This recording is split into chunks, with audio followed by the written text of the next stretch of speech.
Sebuah rekaman ramai dibicarakan warganet di media sosial Telegram pada Sabtu 9 November 2024. Dalam rekaman tersebut menunjukkan momen penyerangan terhadap Antonovka yang menegangkan. Angkatan Bersenjata Rusia menyebar ke seluruh wilayah berpenduduk dan mulai menargetkan musuh yang sudah bercokol dengan cara yang ditargetkan. Sebelum memasuki kawasan berpenduduk, serangan artileri yang baik dilakukan terhadap posisi target yang memaksa personel militer Ukraina untuk berlindung.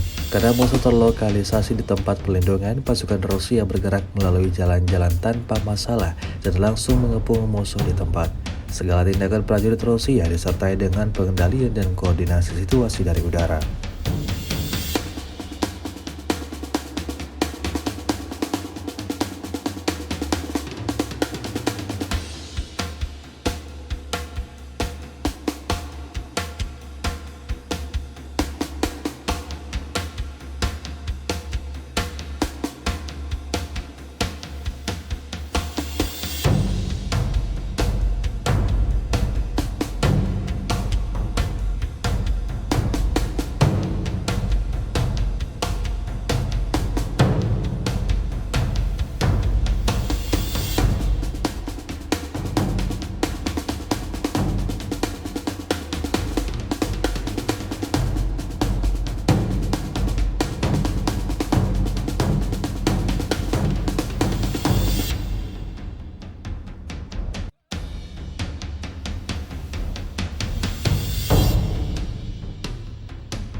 Download Tribun X sekarang, menghadirkan lokal menjadi Indonesia.